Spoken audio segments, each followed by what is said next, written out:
Coming to you live from New York City, it's Jim Caruso's Pajama Cast Party.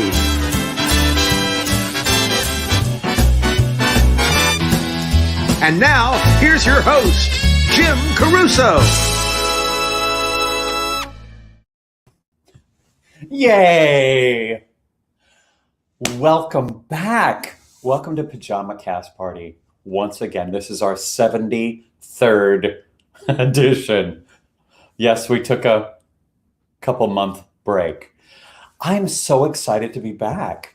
And it all came together so easily and so quickly. In fact, literally 20 seconds ago, I got a text from my tech guru, Aaron Ramey, who helped me with the color because I was looking a little pale.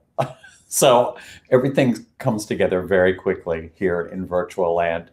I'm so happy you're here. Thank you for joining us. This show is going to be killer.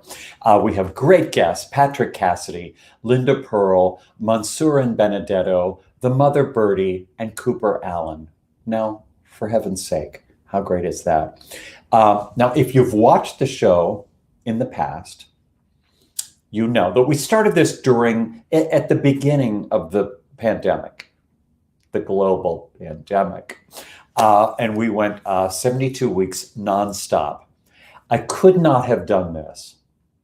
I mean, I truly could not have done it without my producer, my friend, my mentor, Ruby Lochner. Oh, Ruby. Oh, Jim, I'm your mentor? Wow. Wow. Well, you know, when somebody's older and they're helpful, they become your mentor. Right. Right. How's I'm the honored, lighting? honestly. How's my lighting? Wait, did you get my text? Did you get my text like just now? What? What'd you say?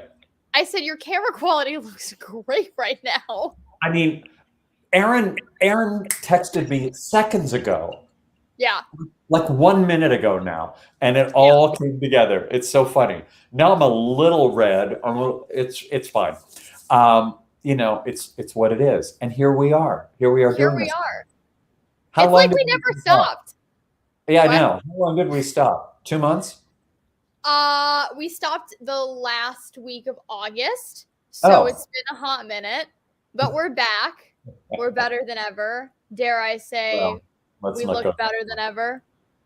I've had a lot of work. I've had a facelift, a necklace, an eye job, a new toupee. Yep. And as of this week, I got my COVID booster, so I'm feeling a whole new glow about me. I was going to do that. I was going to get the booster today, but I didn't want to do it till after this because I wanted to feel all perky. And did you feel bad afterwards? Let me tell you a little perky motivation right now. So I got my booster on Thursday. No reaction at all. Not even a fever. No sore arm. And here's a little tip for any New Yorkers watching. Jim used to listen to this too.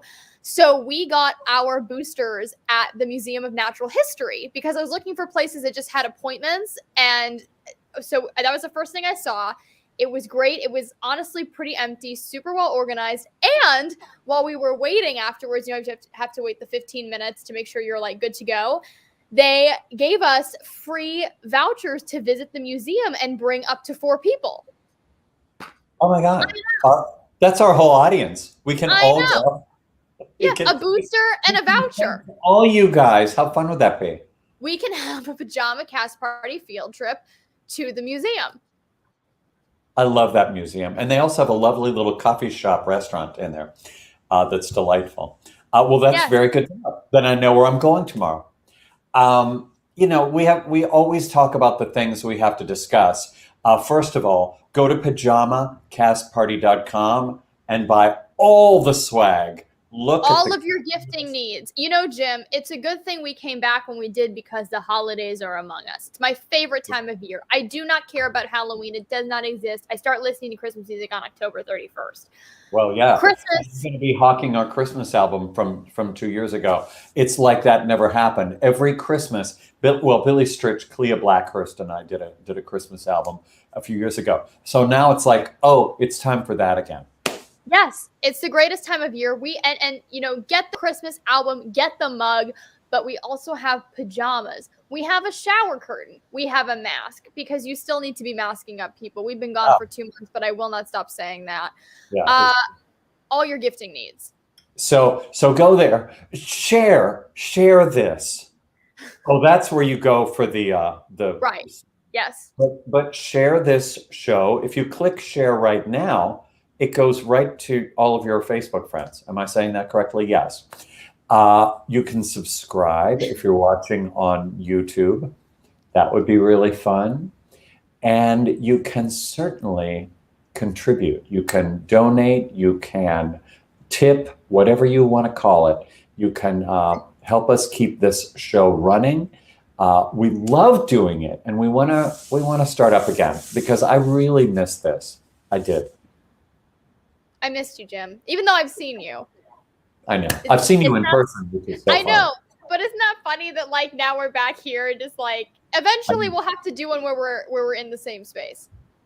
Well, that needs to be the next one, and we can get Billy Stritch at the piano, and we can do like live stuff. Oh, we could do a share duet. Oh, my dream. Well, as Ruby, I've seen Ruby a few times at Cast Party at Birdland. That's the best news, is here in New York City and, certainly all over the world. Things are coming back, some slowly, some immediately, but Cast Party started again in July. It's been a blast. All the concerts are back up at Birdland. Birdland, by the way, is an extremely safe atmosphere if you want to come and feel really good about it. Everybody, the staff is vaccinated, the audience is vaccinated, all the performers are vaccinated. New York City specifically is working very hard to keep the numbers low so that we can have a full return to life as we knew it before the vacation, as Susie Mosier called it the other night. I love that. Just a vacation. Yeah. And I'll totally vouch for that. I'm still very much in hibernation. I still work from home full time. There's not a lot of reasons for me to venture out. But honestly, when I do, one of the few places that I go is Birdland, and I feel extremely safe there because I know that they're taking every single precaution that they possibly can. So. Yeah. It's true. And certainly the Broadway shows are doing that too. But I was impressed. I was impressed with Birdland, and they are not kidding. You need to show your vaccination thing and your ID so that they know you're not like lying, because evidently people are lying. Really? Anyway, it's all been working out, and all that means that Billy Stritch and I are doing Bemelman's Bar at the Carlisle again on Sundays, and we're also going on the road to do Cast Party like in the olden days. We have Florida, and we have Los Angeles, and we have Las Vegas. But most importantly, for the moment, we are thrilled to be returning to the Franklin Theater in Nashville on Tuesday, November 16th, Ruby's hometown. It's one of our favorite venues, and the talent that shows up is unbelievable. I mean, you can imagine, it's Music City. The talent that shows up, not just country, although lots of country, Broadway performers, students, jazzers.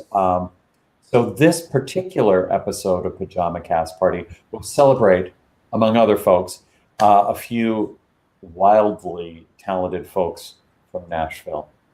You have anything to say about that, Ruby? Nothing other than I'm excited for you to go to Nashville. You know what's crazy, though, is you and I have never been in Nashville at the same time, which is very funny considering I grew up there, But I will be there in spirit. I love the Franklin Theater. I did a show there when I was much younger. It's a great space, and you're going to have a blast. And I know you're staying with a very lovely lady that you and I both know. I believe you do know Victoria Shaw. I do know her. We're pretty close. Yeah.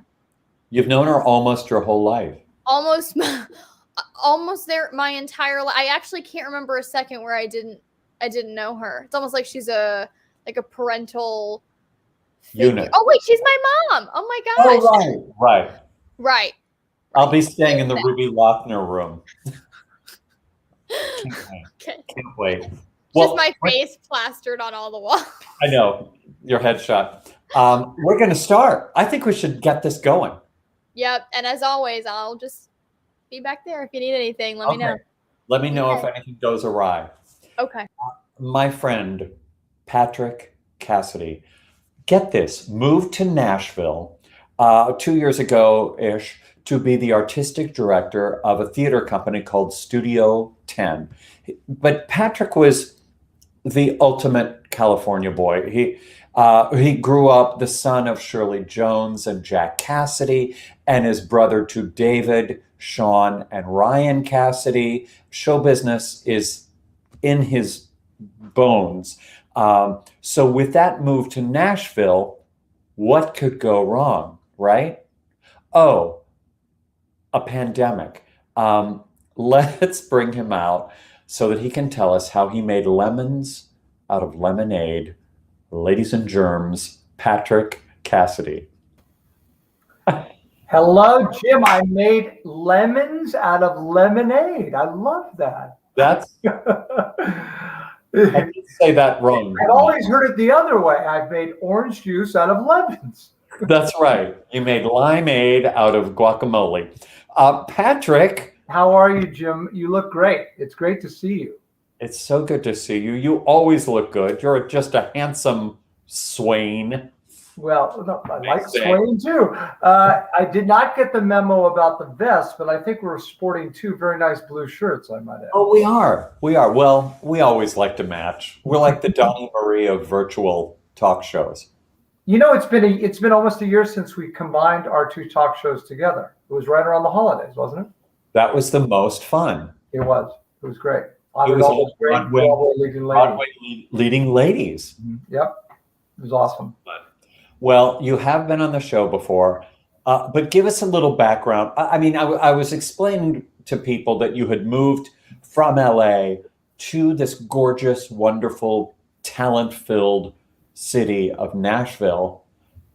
Tell me what happened when the pandemic hit and you had just gotten there. Yeah, I was 2 days away from directing my first show, a week away from announcing my first season as the artistic director, and boom, went into my house that I didn't even know that well, and it was really strange for me, because what does an artistic director do when they can't produce shows? And by the grace of God, I found this little virtual medium that we're on, and saw people, well, like yourself, that, we're starting to do this and do it. Obviously Seth, who's done it, and I said, let's do something. So we created a musical theater song contest, and we put it out to teens and youth and families, and they submitted videos, and we judged them and gave them critiques, and we got 150 submissions. And then that led to an education system that we did virtually, and I taught, and my wife, who teaches dance, she taught, and we got an education director. And then we built this talk show called Studio 10 Talks, Conversations with Patrick Cassidy. And every single person that both you and I know that are so incredibly supportive to both you and I also support the theater, and they all became a part of it. Patty LaPone and Kristen Chenoweth and Jason Alexander and Adam Gettle and Victor Garber and John Stamos, all these wonderful people. And then, of course, I was privileged to have done the 1991 production of Assassins with Stephen Sondheim, and it was 30 years later, and I got that group of people together. And Sondheim, John Weidman. That was historic. Patrick, it was historic. It was a blessing, and it was great, and it was great to see everybody, and obviously great to hear John Weidman and Stephen Sondheim talking about how they collaborated to do that show. So we did a lot. And yes, a lot of lemonade was made, and not a lot of lemons to squeeze, and that garnered donations. And we didn't know if we could keep the lights on, by Friday. And through the help of myself and the managing director and development director, we did. And now we're back, and I just finished casting my first show. It took me 2 years to do a casting session. And we're going to go into rehearsals on November 22nd. We have an incredible holiday program. I'm producing 3 other shows. Starting with, do you want me to do my shameless plugs here now? Yeah. But we also have a really cool commercial. Should we show that first? Show the commercial first. That's great. Okay. Studio 10 is excited to welcome you back to live theater this holiday season. It's a Wonderful Life, a live radio play, December 9th through 24th. Charles Dickens' A Christmas Carol, a solo performance by Mark Cabus. One day only on December 11th. And join us for New Year's Eve with Studio 10 at the Franklin Theater and Harpeth Hotel on December 31st. Visit studio10.com for details and tickets. That's studio10.com. Isn't that nice? Isn't that nice? I love it. Yeah. And that's just our holiday portion. I'm directing It's a Wonderful Life, a radio play. I'm setting it. It takes place in 1947, and it's 5 actors come into a radio station to do a live presentation of It's a Wonderful Life.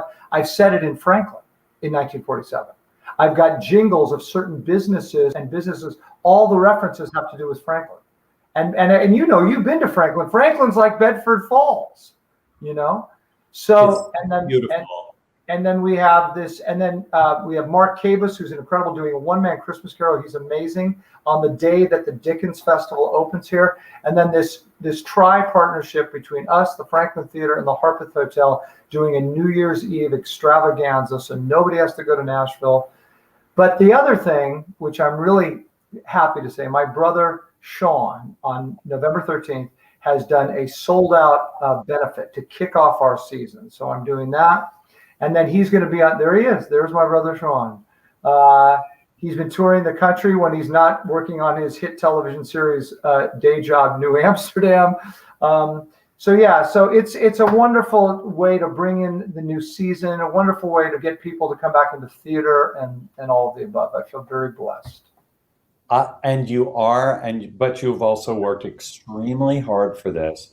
Let me tell you, Sean was one of the first rock concerts I ever went to at the Tarrant County Convention Center in Fort Worth, Texas. Oh, you're kidding. Really?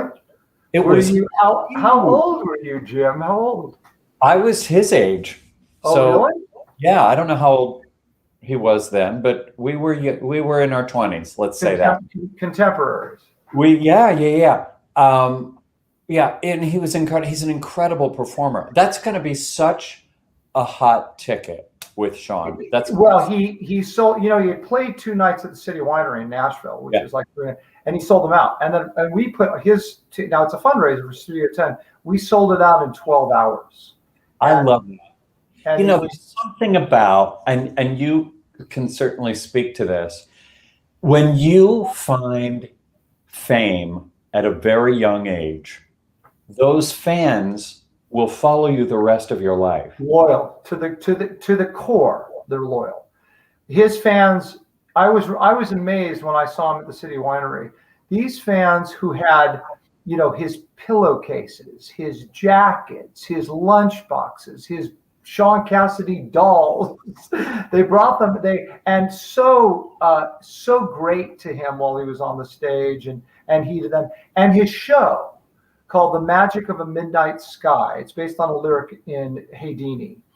He's such a brilliant writer that the show is really a journey from what he was then to who he is now. And the show is about the fans. It's about the people. He thought at the time, when you're 18, 19, that it's about you. It was really about them. It was about them then, and it's about them now. It's very inspiring, that story, and you've lived through this many times yourself. You had success at a very young age.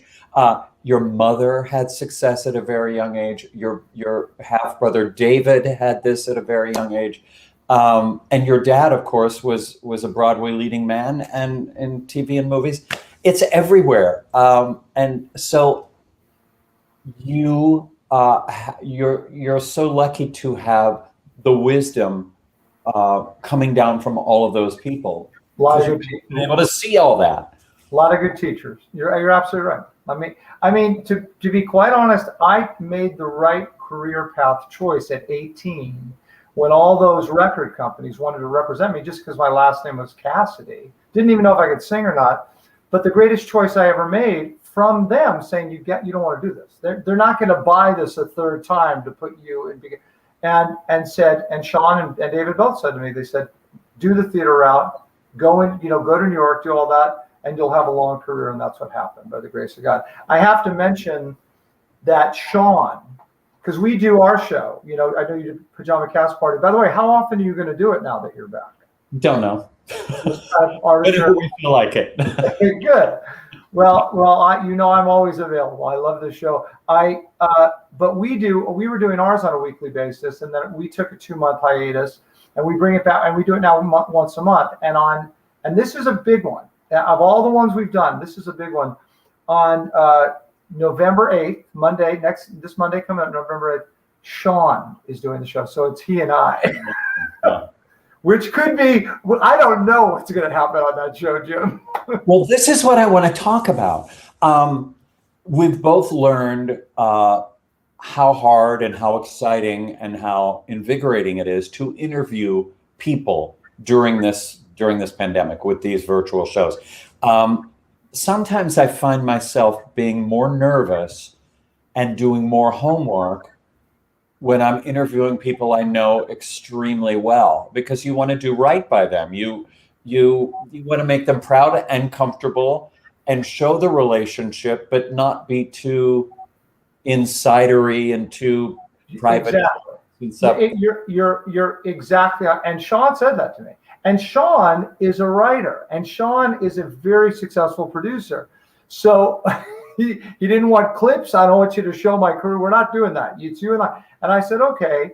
And people, I think, are going to want to hear from our different points of view what it was like growing up in that house.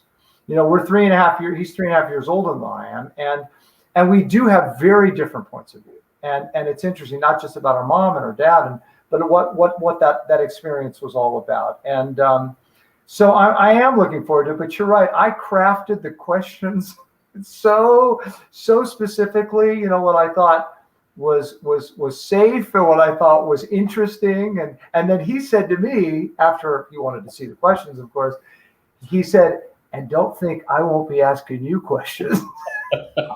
Uh-oh. Yeah. I think it's going to be something to not miss. I will be there watching, and I can't wait. Now, Billy Stritch and I are coming to Nashville to do this on the 16th, to do Cast Party at the Franklin Theater. What do you tell people, or what would you tell me? What do I have to do while I'm there? I've been to the Ryman, I've been to the Grand Ole Opry, and I've been to the Country Music Museum. Right. What do I have to do? Are you staying in Franklin? No, I'm staying in Nashville. Staying in Nashville. What have you done? Anything? Have you seen anything of what Franklin is and Leaper's Fork? Really. No, just the theater. You should see that. I mean, Franklin is 25 minutes away from Nashville, and Franklin is beautiful. Leaper's Fork is beautiful. I mean, my son Jack, who's got a record deal here and lives here, and he performs at Puckett's in Leaper's Fork every open mic night on Thursday. I have a mug from Puckett's. Actually, maybe I should send Jack to your show. Yeah. He's got a record deal. You'd be blown away by what he does. Nothing would make me happier. Is the record out yet? Oh, he has 2 records out. He has 2 big records out. He's go on YouTube, have Ruby go on YouTube, look for Jack Cassidy. He's got a great song called Let Go, Let God. And he's a ridiculous piano player, Jim. Oh God, how much fun. Okay, I leave it up to you to contact him. But Jack, if you're watching, because I know he probably watches everything you do. I'd love to meet him. And I'm gonna hang out in Franklin and go to Puckett's again. I went there for lunch with Victoria Shaw. Oh, it's great. And the one in Leaper's Fork, I mean, it's beautiful up in Leaper's Fork. Justin Timberlake lives up there. The Judds live up there. I mean, they get huge parcels of land, and it's really, really quite lovely. You think I can get Justin Timberlake to show up? Jim, you have a lot of pull. I've heard that. I've heard that you can get anyone to show up. How has your Although the title of my book is. I'm sorry. I'm sorry. I was saying the title of my book, Jim, and please don't steal it, is "I Can Make That Happen." I want to know, as a California guy moving to Nashville, how did your eating habits change? That's so funny. Everybody eats dessert. Everybody eats a lot of butter on everything. I have to constantly watch myself. I gained a few COVID pounds those first few months too. I mean, but thank God I like to work out as much as I like to eat. So I was going to the Franklin High School and running around the track for 20 laps all the time, just to combat the amount of food intake I was having. Yeah, they'll fry anything. They'll deep fry anything. And the mac and cheese. I know. Forget it. Stupid. Forget it. Okay, now I can't wait to get there. I hope I get to see you. I'm dying to meet your son. And we'll have a Nashville moment. I can't wait to. I think you're gonna. And for people who are in Nashville watching stuff, November 16th, your show, right? Yeah. And Billy's going to be here too? Yeah. Oh, awesome. It's going to be great. It's going to be great. That's a great space. And I know you've played there. It's a great theater. It's one of our favorite spaces ever to play. So it's going to be How about fun. that dressing room? How about that star dressing room upstairs? I should do some Instagram Live just from the dressing room so you guys at home can see how a dressing room is supposed to look. That's exactly right. They've got a washer dryer in that dressing room. I know. I'm bringing all my laundry from New York. Yeah. Is that wrong? No. I love you for doing this. I'm so thrilled that the theater is continuing and you're doing such great work and you have such a cool bunch of shows coming up. Yeah, it's good. I'm really excited too. Busy, which is a good thing. Busy. Thankful for the stress. Thankful for the stress. We'll never complain about busy again. Never. Thank you, my friend. My friend, thank you. So great to see you. Love to Ruby. I will see you very soon here in Franklin. See you in a minute. Bye, Patrick. Oh, Patrick Cassidy's the greatest. And by the way, one of the greatest leading man singing voices ever. Get the Assassins album if you want to hear him. He's just ravishing, big, manly, baritone-y, but with a huge range. You know, one of those guys. Annoying, really. We're getting some tips. Thank you to all of you nice people. Thank you, Todd Foreman. Bless you. Again, we can't do this without all of you helping us by Venmoing, by PayPaling, by however you like to do it. Thank you for that. Okay, moving on. This is the second Pajama Cast Party appearance for our second guest too. Linda Purl is an actress and singer who essentially grew up on television. My favorite credit of hers is that she played Fonzie's girlfriend on Happy Days. What? But even more importantly, she has an upcoming concert at Birdland. You're going to love her if you don't already. Here's Linda Purl. Hey, Jim. How are you? I'm good. I also got the blue memo, so just saying. Go blue. How utterly divine is Patrick Cassidy? Oh my gosh. You guys have worked together. You've worked with the whole family. Pretty much. I haven't worked with Ryan, didn't work with Jack, but did work with David. So what am I saying? But I knew David slightly. What a lovely, talented man. My first Jones encounter was with Shirley. Shirley played my mommy, and I just fell in love with her. And then Sean and I got to do a movie of the week. I'll tell a silly story. It was called Like Normal People, and it was based on a true story of a mentally challenged couple. And just in terms of timing and things, I happened to be cast first, and they were talking about other various actors to do the role of the husband, the boyfriend, the husband. And I thought, oh, that's fair. And then they said, oh, we're so excited. It's Sean Cassidy. Well, Sean was at the height of, oh my gosh, Sean was at the height of his Hardy Brother Boys, whatever that series was. And Yes. And then on the weekends, he was going out and performing, and he was a rock star. And I thought, he can't do, because it was his role required some very serious acting chops. So I went in with a huge, disgusting chip on my shoulder. And we had a first reading, and Sean opened his mouth, and I thought, holy crap, I've got to get my stuff together here. He was phenomenal. And I had done what any of us hate to have done, where people judge you, by the cover. But he is one of the whole family, just ridiculously talented. I mean, he's a phenomenal producer and a writer. And what he did in this movie of the week, so many decades ago now, was just heartbreakingly beautiful. So, yeah, I learned a big life lesson. Well, someday we all need to be in a room together, the two of you and Pajama Cast Party, and we'll have a reunion. I would love that. That would be fun. But Linda, here's what I have to say to you. Every time you do this show, because I do my due diligence, and I look up people's bios and read about them and watch clips and stuff. I learn more about you. First of all, your grandmother was one of the founders of Actors Equity. Well, yeah, she was a touring actress. Beatrice Seville. And so, I mean, this is what the family lore says. I never knew Beatrice, but she was a touring actress and got ripped off by too many. So there were a lot of angry actors out there, and they formed a union. God bless them. Thank heavens, because we're all anyway, she was one of many, many, many people who were a force in helping to create the union. I mean, that was one of the more unique bio credits I've ever read in my life. Pretty impressive. That bio, I wonder what.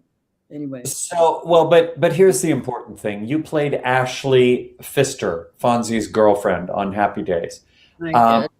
This is important. And look at the beauty of those two. So long ago.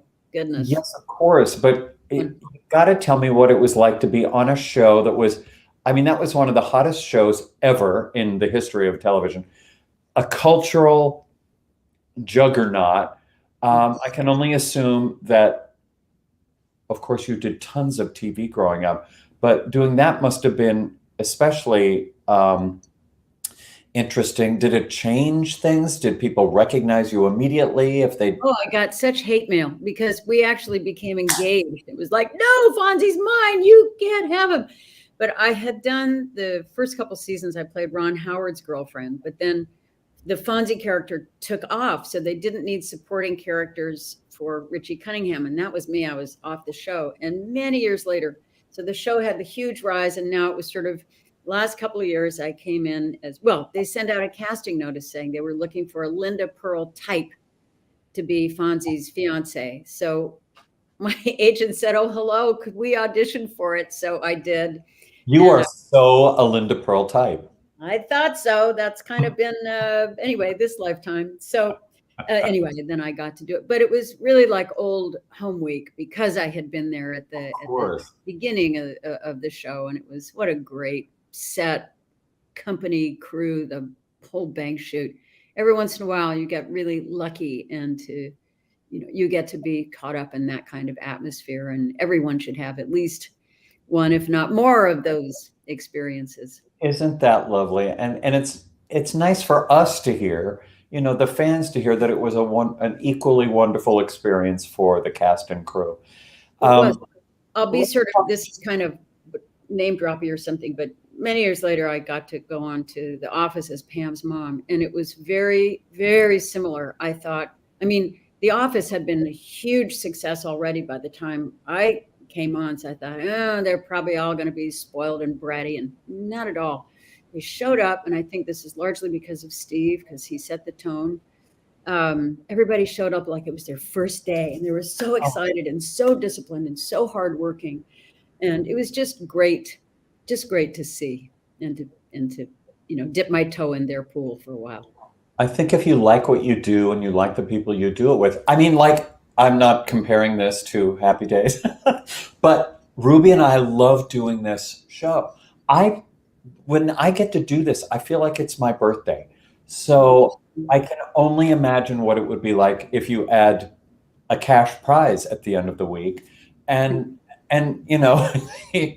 international fame. All that would be nice. Well, it was fun, but you need to write a book on how to host. I mean, your generosity of spirit, your effervescence, every conversation is sparkly and new. It's extraordinary, and it's kept us afloat during this unbelievable time. Because you pull the community together. We get to see our friends, we get to see you, and it's like, no, there is a continuum. Don't worry, just hang in there, and it'll come back. Anyway, thank you. As I say to everybody that says anything like that, it's more for me. I mean, it's been such a joy for me.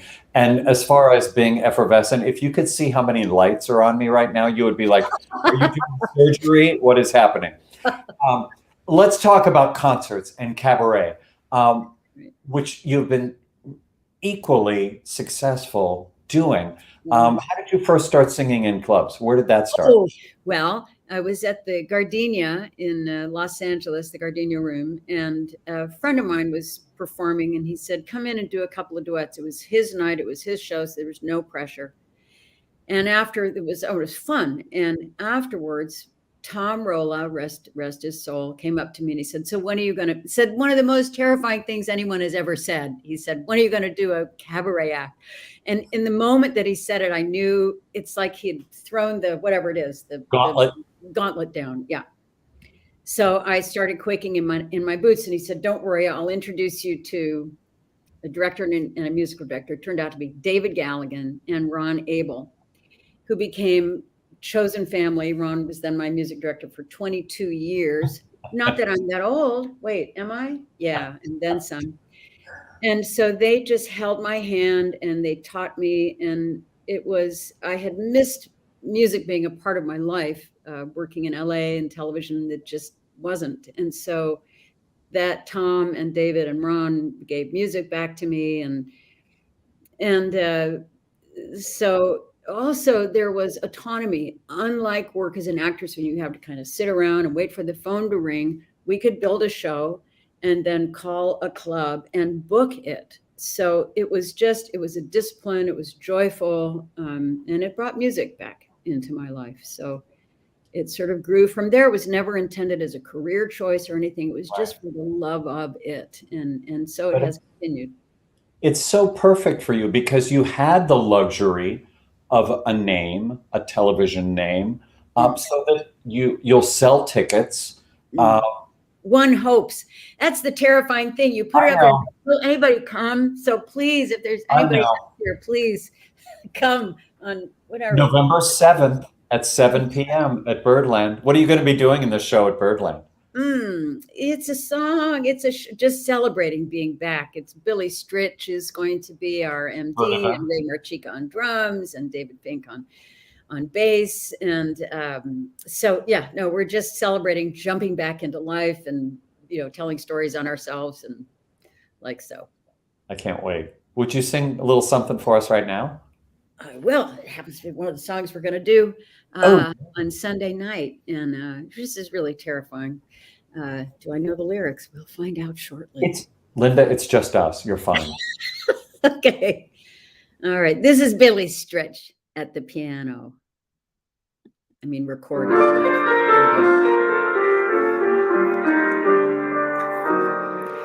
Once upon a time, before I started smiling, I hated the moonlight. Shadows in the night that the poets find beguiling seem flat as the moonlight. Once I would awake at 7, hating the morning light. Now I awake heaven, and all the world's alright.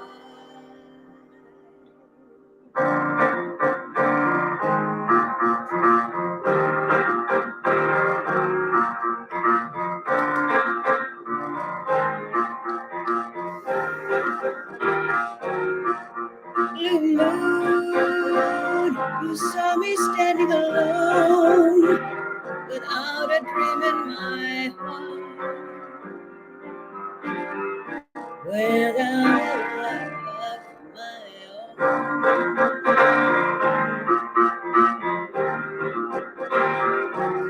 Blue moon, you knew just what I was there for. You heard me saying a prayer for someone I really could care for. And then there suddenly appeared before me the only one my arms would ever hold. I heard somebody whisper, please adore me. And when I looked, the moon had turned to gold.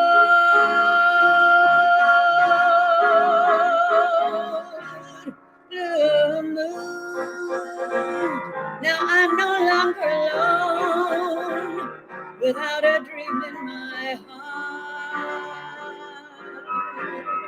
without a love of my own.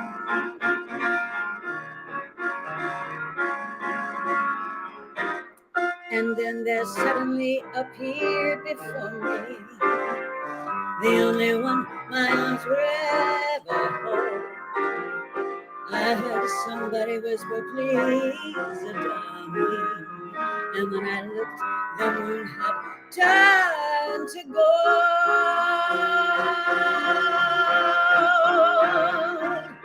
Blue moon, now I'm no longer alone, without a dream in my heart, without a love of my own. Now I'm no longer alone, no longer alone. Oh, oh, oh, oh, oh.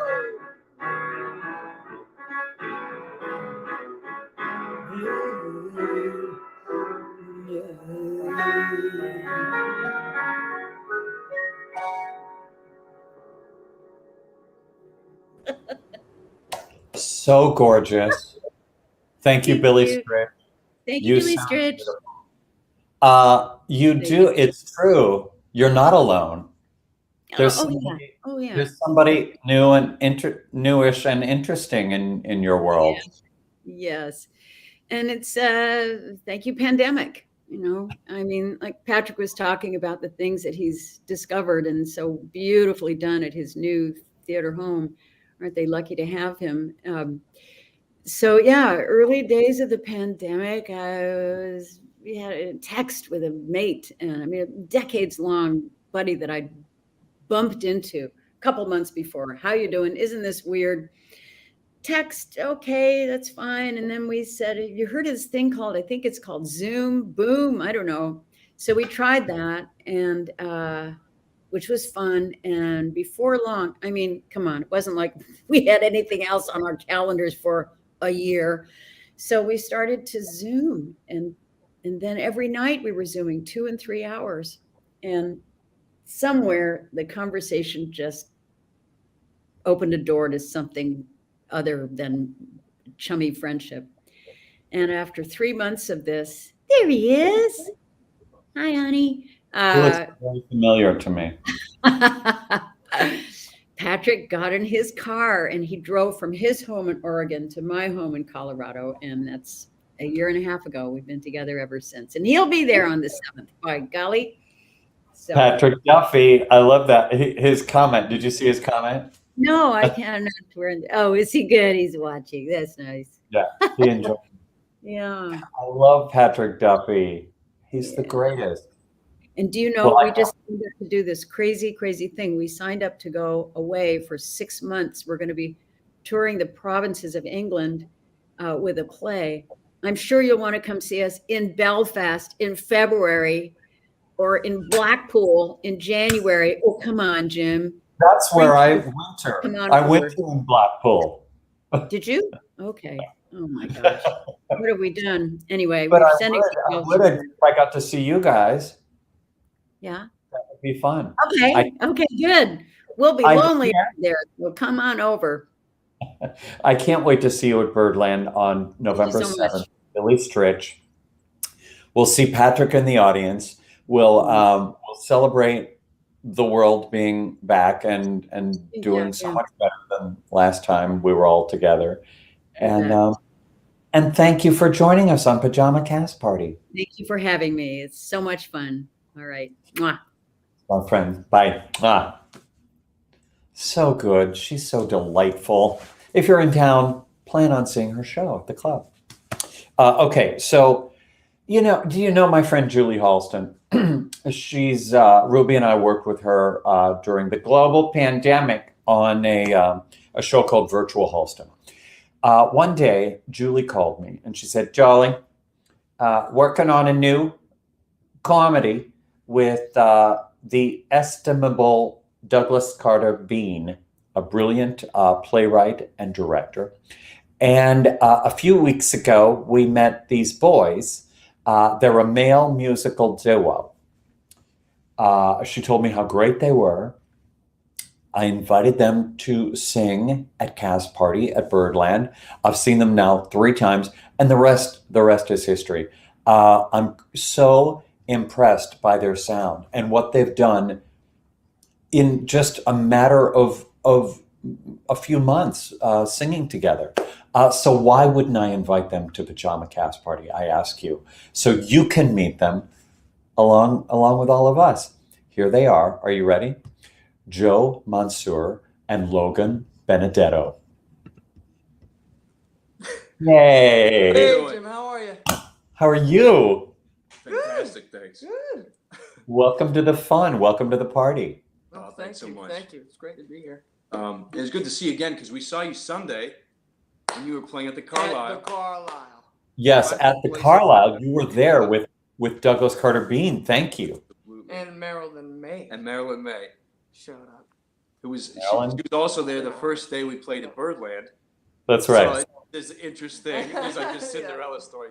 Maybe there's gonna be a third time. Who's following you? Right. Okay, so let's talk about you guys. You have very continental last names. Mansour, which I'm pronouncing correctly, right? Yeah, Mansour. Yeah. Mansour. And Benedetto. Yeah. Logan Benedetto. You have a very famous relative. Tell me. That's right. Well, so as long as I've been alive, I've heard like the fairy tale that I'm a distant relative of Tony Bennett. So that's been a very beautiful story hearing, and it's interesting being in the city now, like kind of closer and closer proximity. I met the guy who plays trumpet with Lady Gaga and was on his record, Cheek to Cheek, way back, and so it's just interesting getting closer in proximity to that. Amazing. It's a good name, Benedetto. Thank you. Thanks, Jim. Well, tell me about the genesis of how this musical duo came to be. Sure. Well, we went to drama school together. Yeah, we the did. American Academy of Dramatic Arts. Yep. And That's where Doug went to school too. Yeah. Douglas Carter Bean.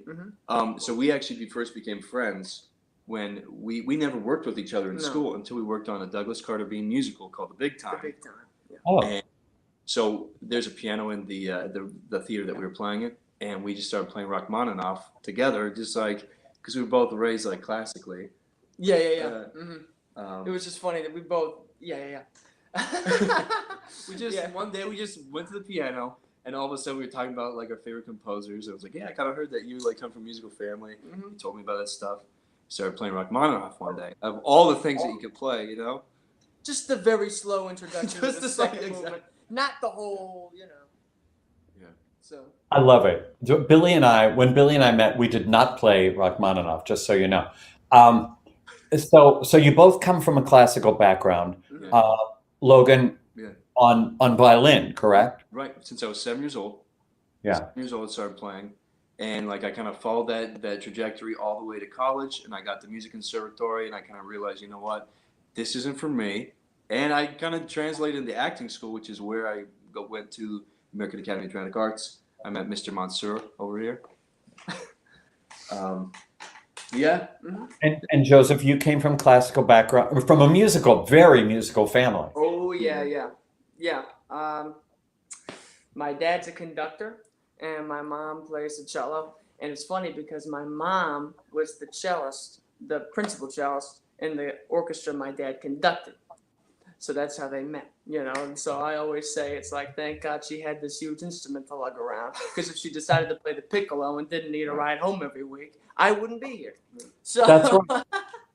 Logan would be doing a solo show. Yes. Right. Just like a Dedo show. Benedetto show.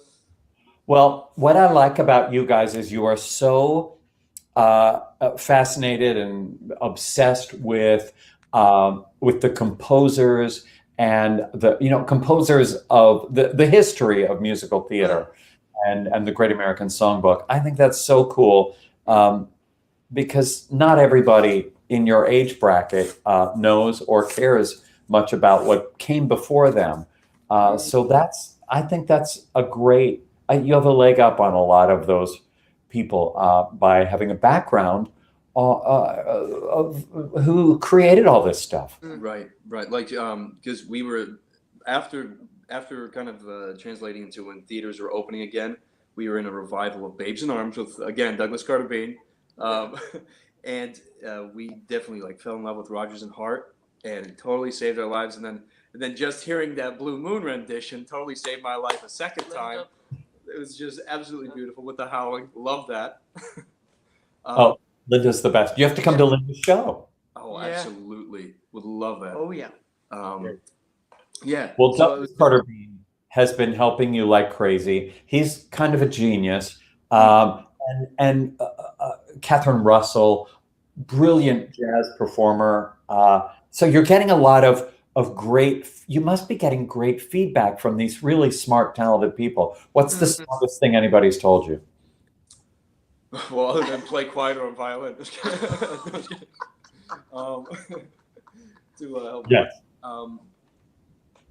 No, Catherine Russell Kat, said yeah. something very interesting Yeah. to us. She was talking about how, that silence is okay. Breathe in the silence, relax in the silence. Less is more. Because she's also got the background in acting too. So Yeah, she's she talking went about to that. the American Academy of About- Dramatic Arts too. Yeah, make music I didn't know conversation. that. Yeah. Yeah. So, Yeah. She's a genius. oh yeah. I want you to sing I want you to do something. Do it. Sure. What are you All going to right, do? cool. Yeah. Cool. This is What's going to happen? Yeah, this is Frank Lesser. This is some Frank Lesser. Yeah, who also he had a classical training, and he kind of decided that wasn't for him. So he's totally. We totally understand. He was actually pretty insecure about that Yeah. because there was like an expectation for him to go Right. into the classical world, and he wanted to become one of these giants in popular music. Yeah. So Yeah. he was actually. Yep. So we get you, Frank. yeah. We get you, Frank. Yeah. There is no verse to this song, 'cause I don't want to wait a moment too long to sing. I'd like to get you on a slow boat to China, all to myself alone.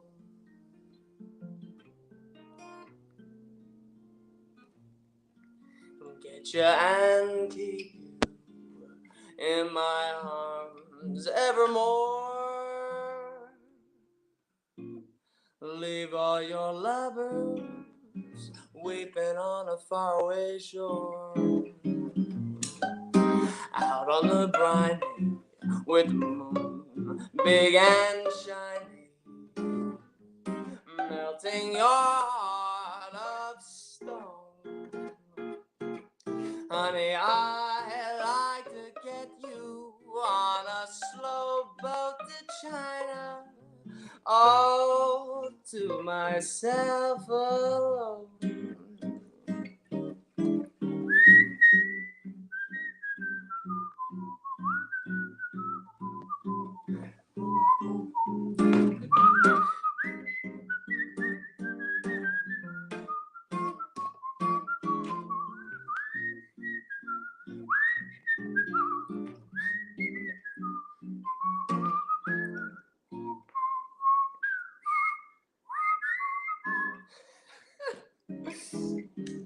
Out on the ocean, far from all the commotion,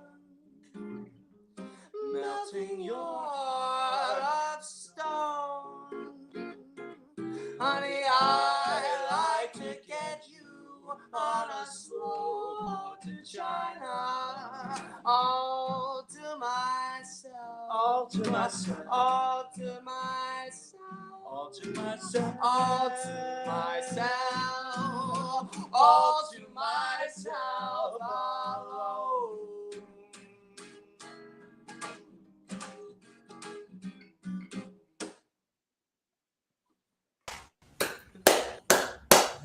Love it so much. Thank you guys for joining us. Thank you. Thanks so much. Let this be the first of many, and you're always invited to cast party, of course. And thanks to Douglas for bringing you into our realm. I think you're going to be a great addition to all the fun we have on stage, and we really appreciate you coming. Thanks so much. Jim. When do we get to see you again? We're coming to Birdland Monday? Montag. Perfect. Right. Perfect. See you then. Great, you guys. Thank so you for singing. Take care. We have so many cool people watching. Patrick Duffy. Hi, Patrick. Jackie Joseph. Are you kidding? I love Jackie Joseph. Fabulous actress. Wonderful, supportive friend. Jada Valenti from Las Vegas. Jada, how are you? She has a killer virtual show. So good. Wonderful singer. We hope to see her when we're in Vegas. And we hope to see Jackie when we are at Feinstein's at Vitello's in LA. Okay. A few months ago, when we were doing this on a weekly basis, Ruby introduced us to the Mother Birdie on Pajama Cast Party. The segment turned into one of our most beloved segments ever. Ruby, come on out and talk about this and introduce your friend. Sure. So I always knew that my high school best friend would amount to greatness, but I never could have imagined that the pandemic would bring them 200,000 followers on TikTok in less than a year. I know. A career as a killer drag queen, but also not only a killer drag persona, but also they get to share their amazing talents as a deaf singer, musician, performer extraordinaire. I don't know anything else to say other than I love them so much. Jim, I know you love them so much. And for anyone who doesn't already know the Mother Birdie, it's time to meet them. We have tons of other TikTok followers commenting and watching, so I want to say a special hello. But let's just bring the Mother Birdie on. I love the Mother Birdie. Hey, I'm so excited to be back. Welcome back. Thank you for having me. You look so glorious. I can't. Thank you very much. I was going for Goblin King from Labyrinth a little bit. It's good. Totally. It's really good. Well, best friend, it's so crazy. I mean, really, when I was giving that intro, it's so crazy. Like, we've been best friends for a long time. We text about it all the time. And it's just so crazy to see, like, where our friendship's gone, but also where your career has gone in the craziest year ever. It's been crazy for so many people, but for you, it's given you this insane platform. And you call yourself, your local deaf drag queen. And those two communities, as well as basically everybody else, has fallen in love with you. And now you have over 200,000 followers on TikTok, which is crazy. So what's your secret for all of those who are watching, who are obsessed with TikTok like we are? What's your secret to growing in an already like super saturated social media platform? Well, I'll say that TikTok has a lot of people posting. There's a lot of content out there for you to consume, but there are still so many marginalized communities who don't have the representation that they deserve, And so when you find someone like me who lives at the intersection of so many different identities, I'm deaf, I'm disabled, I'm trans, non-binary, and I'm a drag queen. And so for some people who have never seen that type of thing before, it's a place for people to see the representation that they've never seen for themselves before, and to interact with some of the younger queer kids that are out there. That I can't tell you how many messages I get that say, I didn't know trans people could do drag at all. And, drag came from trans people originally. Anyway, yeah. We have so many viewers watching and cheering you on tonight. It's so thrilling. Now, you don't have a signature face like many drag performers. You're constantly transforming. When it comes to your look, oh my God, I love that. Who inspires you? I'm sorry, could you say it again? You're constantly transforming. When it comes to your look, who inspires you? Well, I mean, it changes all the time, but recently I've been really inspired. I want to pay my respects to the gods of classic rock, Kiss, and, all those guys who did similar makeup to this. So I've kind of been stealing from them a little bit recently, and also honoring the queer history that we were never taught. There were so many queer people in the entertainment industry since forever, and so we have so many queer coded characters that they're queer, but nobody really talks about it. So I've been trying to get inspired by the villains that are queer coded, like Maleficent, queer, Captain Hook, Queen. So anyway, those are the people that I'm liking right now. Can we share? We threw up some pictures already, and we have to show one more because both Jim and I were like, "This is." Is this my favorite? Yeah, this is too good to not show. This is Jim's favorite. Oh. I love that one too. That was one of my first times in drag ever. I think it was my second time doing drag makeup. I still have that hair. It's one of my favorites. I still have that. That hair's in the other room. It's in its room, yeah. I'm out. I love it because even when you were first starting your TikTok, Jim, Birdie and I would FaceTime while they were getting into drag. There'd be a wig on the floor here. There was no wig room yet. And it was half a face, a missing eyebrow, the right side of the nose was different than it's so great. I just love the transformation. That's me right now. Drag makeup looks horrible until the very last second. It's until that wig comes on that everything comes together. Until then, it's a real train wreck. I do not recommend watching. So we've talked about the makeup, which I love. We've talked about the wigs, which I love. I already know this because we've been friends for so long, but I love going through your comments because half of them are just cheering you on and, what a wonderful community you built. And the other half is, I'm so confused. How are you a deaf singer? I love the comments. And so to answer that, I'm going to let you take the floor on this one. As a deaf performer, singer, TikTok star, how do you work on and memorize new material, new songs, even lip syncing to TikToks? What's your process for all of that? Well, it's a different experience for each thing. But for music, I'm like a third or fourth generation musician. My family's been musicians, professional musicians for my whole life. So I've grown up around music and experiencing music. And when I started to experience my hearing loss, I had to start finding new ways to experience music in a way that was fulfilling, and not just music for the sake of singing for a performance, but music for the sake of your soul and how it connects to you physically and spiritually. And so I use a lot of I like to take, if I'm working on a song, I prefer to work on it for at least 2 or 3 months so that it can really get in my muscle memory, and I don't have to rely on trying to hear any cues, because I won't. But I hear, deafness is a spectrum, just like everything else. And so I can hear like higher pitches better. I'm a big fan of classical opera. So if I crank up my Sandra Radvanovsky, I can hear that okay. But then lower tones, I can't hear at all. But lower tones, you can like feel, like tactile feel on the speaker.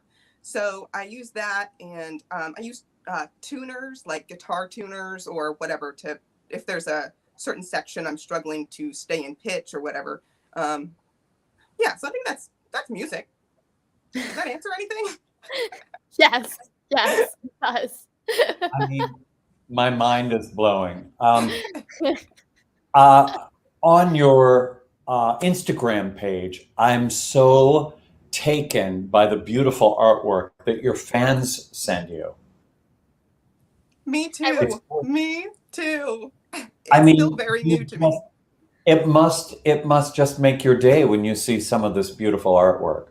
It makes my day. It makes my life, especially when it comes from a queer person or a trans person, because art of me that comes from them, they're seeing me as I am. These ones that you're looking at right now, that's who I am. And so I've gotten some from like cis straight kids or people, and they're gorgeous. They're beautiful. But there's something special about having another queer or trans person see you for who you are. It's like, I see you in there. I know you. Yeah. I know you. Yeah. And Jim, we didn't have this plan, but I have to have, Birdie, I have to have you say this quote because it makes me laugh every time. So in the second fan art picture we showed, there's a quote on it. I'll show it again because I want you to talk about what that quote is. Well, I do morning affirmation videos pretty often, like, what you to get your day started. And so I always say, take a deep breath, don't punch nobody. If you feel like you are going to punch somebody, swing from the hip, drink some water, be gay. And if you do all of those things, you're probably going to have a bones day, I just love swing from the hip. That's the book. There needs to be a book. Swing from the hip. Swing from the hip. Swing from the hip. Will you sing for us? I would love to. Is there anything you want to tell us about this video beforehand? That's all right. Good thought. Here we go. Swing from the hip. Swing from the hip. Birds flying high, you know how I feel. Sun in the sky, you know how I feel. Breeze drifting on by, you know how I feel. It's a new dawn, it's a new day, it's a new life.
Please.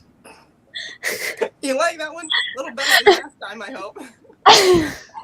Your voice is magical. Oh, thank you. So gorgeous. And I'm just reading these comments. What you've done for so many people is so thrilling and so inspiring. And I'm so proud to know you. Oh, thank you. That's so kind. You know, I gotta tell you, those two fellows that were on just before me, I thought they looked a little familiar, and I looked them up just now, and they went to the American Academy of Dramatic Arts. Is that right? Mhm. Yeah. I think I went to school with them. Small world, right? I was going to text you that, but I wasn't sure. Yeah, I'm pretty sure we went to the same school together. Anywho. Unbelievable. Small world. Well, we love you. I'm coming to Nashville. If you're around, I would love to see you live and in person. Yes. So maybe Ruby can make that happen. Yes, Maybe I would love can. to. That'd be Maybe. great. I'm Maybe. here. You know. Fine. Great. Thank you for joining us. Thank you. Thank you. Thank you for having me on again. It really is so fun to be here every time. Yay. You're invited anytime. Have a good night. You too. What's Ruby. not to like? Ruby, I'm just in love. Just fabulous. It's just so inspiring for all of us to see that and to see that kind of talent, that kind of just pushing through. Like, oh no, this is going to happen. And it's really cool because the high school that we went to together was a performing arts high school. So we were lucky because it was kind of almost like a mini New York, for lack of a better word. Like there were all walks of life there, right? But a lot of kids aren't so lucky and they don't see that representation and they don't see that, eclectic group of so many different kinds of people. And so it's just been really cool to see the community that they've been able to build and the lives that they're touching. I mean, it's really like, we joke about TikTok a lot, we joke about social media, but like it really does change lives. And anybody who doesn't think that is just kind of blind. I don't really know. So it's just been amazing. I love that they called it a crossroads. That really touched me. To consider your life a crossroads of many different worlds. I mean, we can all relate to that, I think. And and there is a book in there. Oh, you don't even know the half of it, Jim. When you guys meet, you'll learn the full. I can see Birdie laughing backstage. Yeah, you don't know the half of it. There's so much to tell. There's so much to tell. We even in high school, because these were the kind of kids we were, the seniors were supposed to do a thesis, like the seniors at our performing arts school. So we had been planning on this thesis, and then the year that we became seniors, they decided, oh, you don't have to do a thesis anymore. And we decided, well, we're going to do it anyways. We founded a theater company completely on our own, funded, fundraised, produced a full-fledged production of Next to Normal for our senior thesis that we didn't even have to do. And I mean, that was just us. So it only makes sense that now, out of high school and out of college and in the real world, they're just forging their own path and making shit happen. That's exactly right. That's the other book title. Well, I'm just thrilled that the Mother Birdie joined us again. Now okay. I was just going to say, what lead in to a live Nashville show would be complete without one of the most talked about new country artists on the scene. Now, Ruby's mom, Victoria Shaw, who's a great singer and one of the most prolific songwriters in Nashville, introduced me to Cooper Allen a few years ago. And since then, he's been working like crazy, writing, recording, building his brand, as the kids say, and really building a following. You want to meet him? You do. It's Cooper Allen. What up? Does that work on me? I don't know if it works on me. Look at how cool this looks. Yeah, do it again so we can get that shot of both of us together. Right next to the watermelon colored pillows right there. Yep. Badass. How you doing, man? How are you, my friend? It's been a minute. It's been yes. What's I'll going see you in down person next week? Is that next week, right? Yeah, it's the 16th. I'm going to see you. Oh, hell yeah. I've got it in my calendar. Set in stone. If it's in the calendar, it's going to happen. I'm so happy for you. Talk about a fan base. Hello, you just hit 5 million likes on TikTok. What is going on? I have no idea. I haven't known for a year and a half. I still don't know. I never will know. I just kind of keep on doing my thing. But no, man, it's been a really, really cool year and a half, and going from 0 to over 5 million followers. It's awesome, and it's kind of given my career a lot of relevance and some legs, and allowed me to connect directly with fans on my own, and with Victoria. It's just been really, really special and cool. So I know y'all talked about social media a bunch with the Mother Birdie, who that was incredible, by the way. My goodness, what a voice!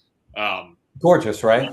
It's just kind of a common theme these days. It's social media, like y'all said, can truly change lives. And as much as sad and anxious making as this year and a half has been, look what it's done. We've had to find new ways, and someone like you with this extraordinary talent, it's just put a big spotlight on what you can do. Also, thanks to a lot of hard work on your part. Now, the music business is all about streams now. I'm seeing Victoria's comment. 5.3 million. Yeah, we got to get it exactly right. Oh, sorry. It's that 0.3. Yeah. But I'll just take the 0.3. I'd be happy with that. How many streams have you? It's probably across the platforms. It's somewhere in like the 50 million range. All organic because of social media. It's been really cool. And yes, Victoria confirms 50 million streams. But that is crazy. Okay, explain to me, like I'm a 90-year-old, because I'm a 90-year-old. I understand vaguely actual record sales. Like somebody buys a record, they give you $20, that's divided up. But streams are completely different. What is having 50 million streams mean? What does that mean? Can you buy a house?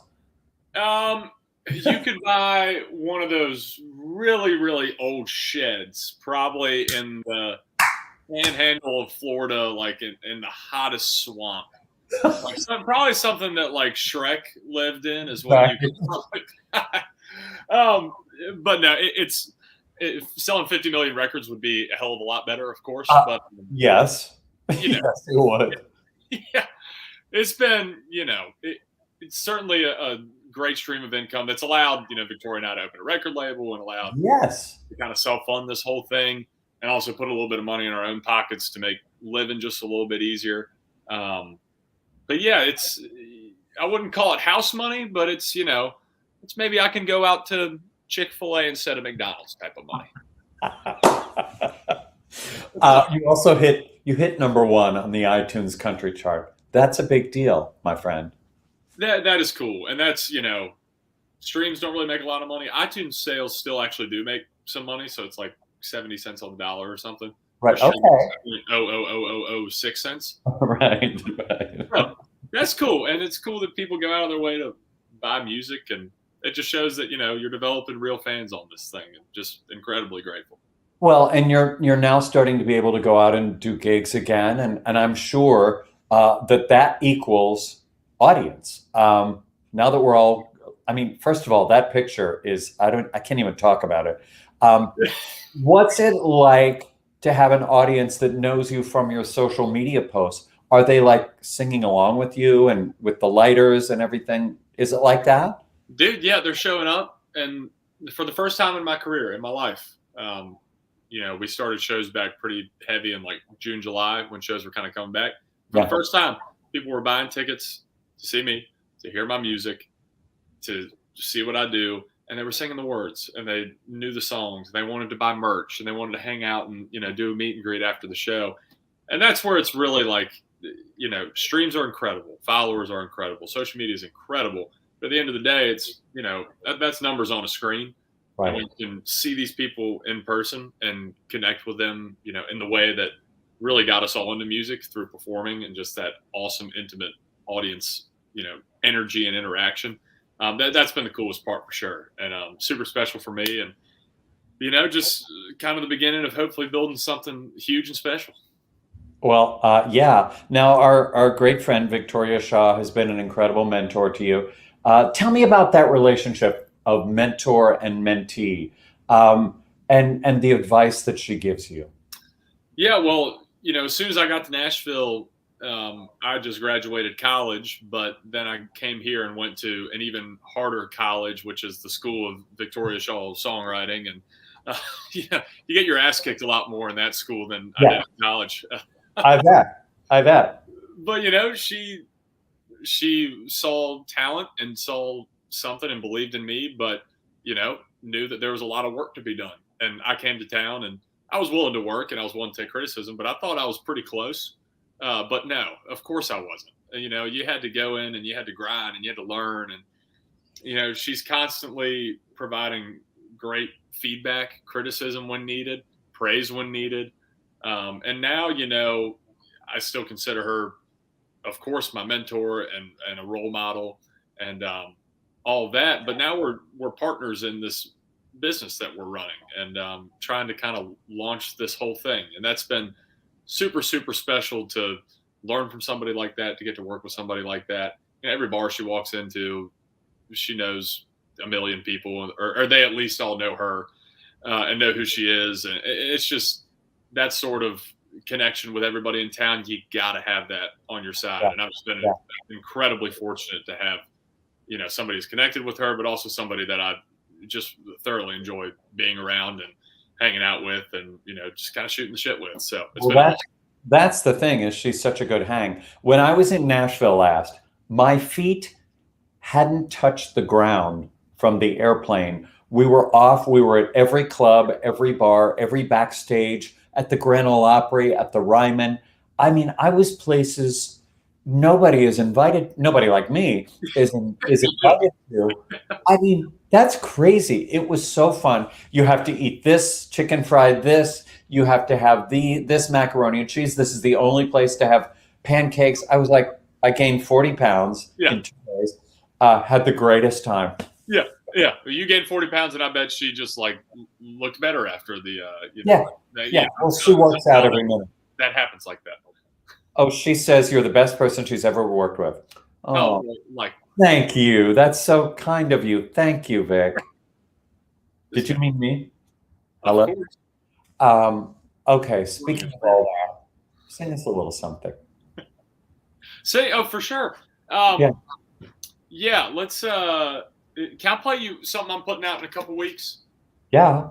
It's got a dirty word, but it's not one of the bad cuss words. It's it's an acceptable one. I think I heard somebody say it earlier. So Cooper, it's us. Who cares? Okay, yeah, we're family here. So I wrote this song. It was actually Victoria and I were talking. She was talking about a song about I can't really dance or something like that. And there's a lot of dances on TikTok and all that stuff. And, Fancy Like's been such a cool, big thing with that dance. And, I came in the room a couple of days later and she had said, what about a song about not being able to dance? I came in and I said, well, I can't dance worth shit. Never have been able to. Never will be able to, honestly. So we sat down and we wrote this fun little song and threw up a little dance on TikTok that's just made up of a bunch of dad dance moves and stuff, and just for people who can't dance like myself. And it kind of blew up on TikTok, so we're putting it out in a couple weeks, and I've actually never played it before. So we'll see how this goes. And it starts like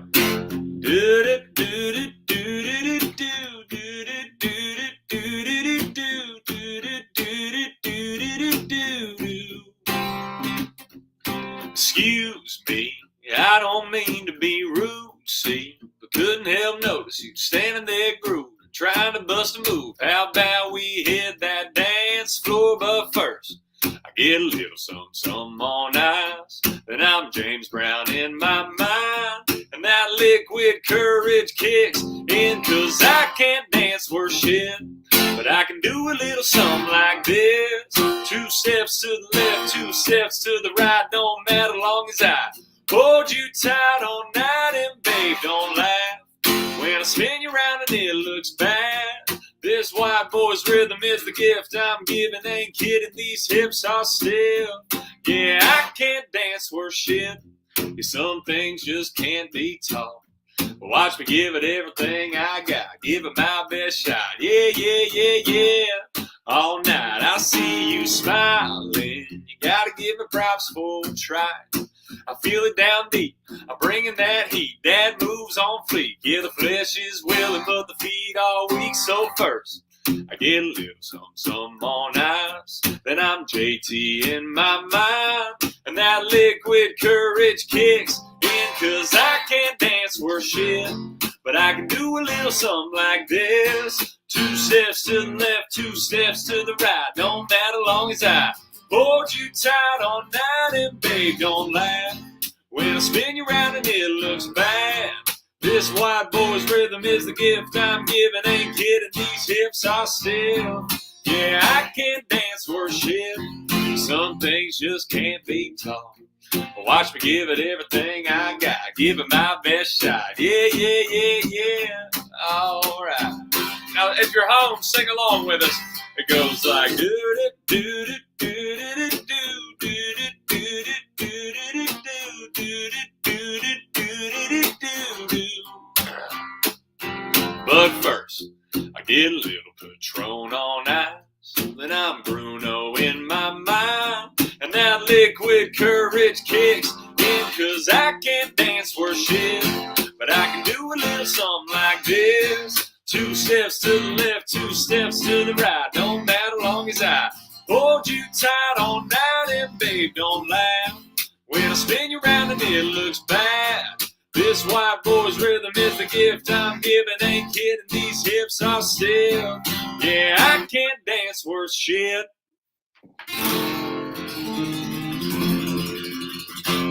It's true. That is great. Oh my God, it's so catchy and it's hilarious. And the video will be brilliant. Oh, the video, yeah. It's just going to be a bunch of middle-aged men. You're welcome to join if you would like and show us your dance. But I have a feeling you can actually dance, Jim. How dare you? It's so good. And I'm so very proud that you debuted I Can't Dance Like, I Don't Dance Like, what's it called? It's just called Can't Dance. But yeah, that's probably why. Worth shit. That's probably why. It's great. You guys at home, you have to follow Cooper on Facebook, on Twitter, on Instagram, on TikTok, anywhere fine music is sold or streamed. You can find. Thank you, my friend, and thank you for the plug, and thanks for having me on as always. And I'm freaking pumped for next week. If any of y'all are in Nashville, go check this guy out. It's fun. It's going to be a blast. You were at the last one. I was. I think that was maybe the first time I'd met you. Yeah. In person. No, you know what? I met you up at Birdland, I think. But still, it was cool. It was so cool. Thank you, my friend, and I'll see you momentarily.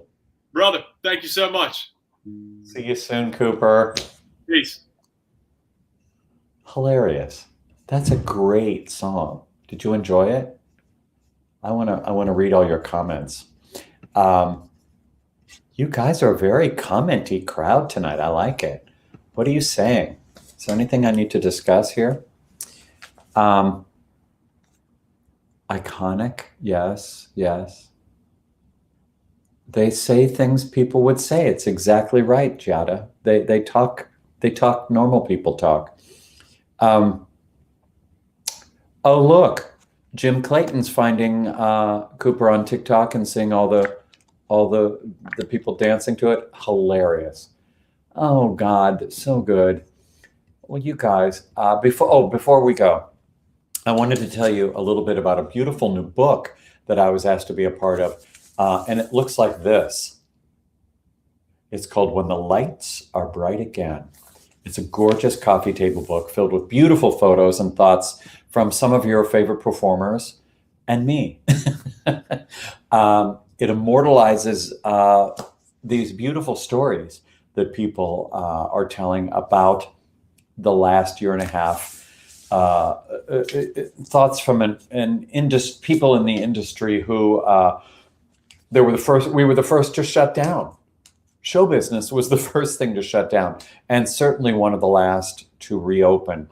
So there are about 200 letters from Broadway theater vets and fans and creators and performers with great photos by Matthew Murphy. The whole thing was put together by a great guy named Andrew Norland, and a portion of the proceeds goes to the Actors Fund. Look, that's me. That's me there, backstage at Birdland, and a little story thing that I wrote. But it's an absolutely beautiful book. It's going to be a great Christmas gift for anybody you know that loves the showbiz scene, the Broadway community. You can go to When the Lights Are Bright Again and pick up a copy. So it was very nice to be part of that. I felt very fancy. Okay, well, was that a show or was that a show? How I've missed coming to your homes every week to visit you and bring this exceptional talent. It does my heart good. Thank you for keeping your virtual doors open for us. So many thanks to Patrick Cassidy, Studio 10, Linda Purl, Mansour and Benedetto, the Mother Birdie, and of course, Cooper Allen. And always thank you to Ruby Lochner. Oh, Ruby. Oh, Jim. Yeah. Yeah. Are you kind of jealous that Billy and I will be in your hometown without you?